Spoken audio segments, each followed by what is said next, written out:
The scream pierced the quiet of Maple Grove Lane like a siren.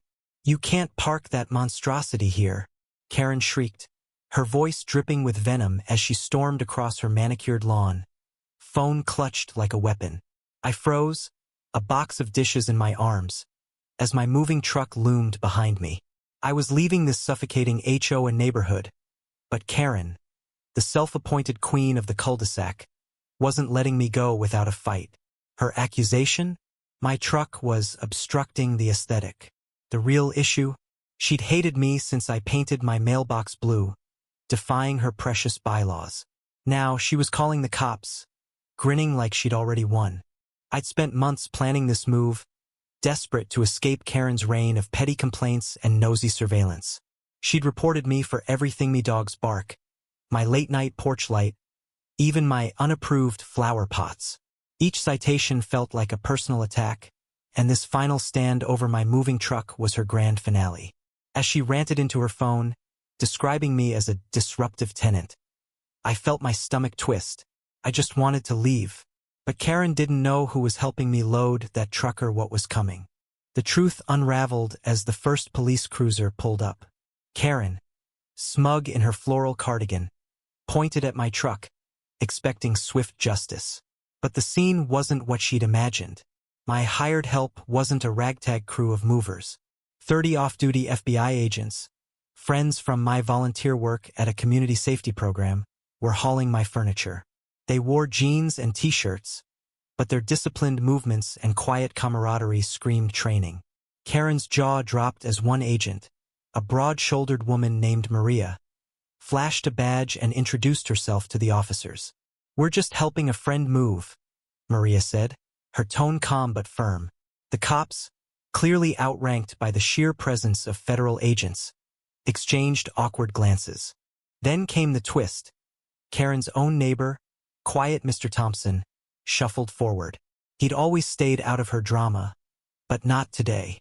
"I saw her slash that truck's tire last night," he said, voice trembling but resolute.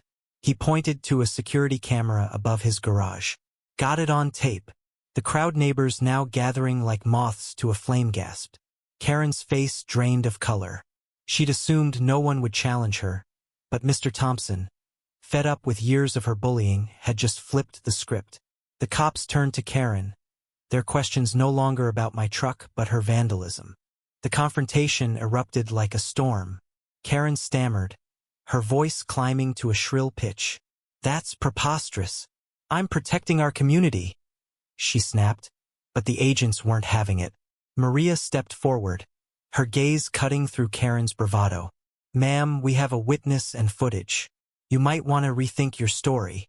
The other agents paused their work, forming a quiet, intimidating circle around the scene.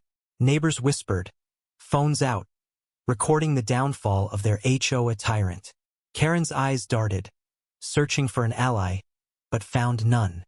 The cops, now reviewing Mr. Thompson's footage on his phone, confirmed the slash mark on my tire matched a knife they'd found in Karen's garage during a quick check. Her own arrogance had led her to leave it in plain sight. Karen's empire crumbled in minutes. The officers cuffed her, her protests fading into a pathetic whine as they led her to the cruiser. The neighbors, once cowed by her rule, erupted in murmurs of relief and disbelief. My agents' friends resumed loading the truck, their laughter cutting through the tension. Maria clapped me on the shoulder. "You're free now," she said. I looked at the blue mailbox one last time, a small rebellion that had sparked this reckoning, and smiled. As the truck pulled away, I felt lighter than I had in years. Karen's reign was over, undone by her own malice and the unexpected courage of a quiet neighbor. Justice doesn't always roar. Sometimes it arrives in the steady hands of friends and the truth of a single camera. I was moving on, not just to a new home, but to a life free of petty tyrants. What do you think? When does standing up to a bully cross the line? Or was Karen's fate exactly what she deserved? Share your thoughts.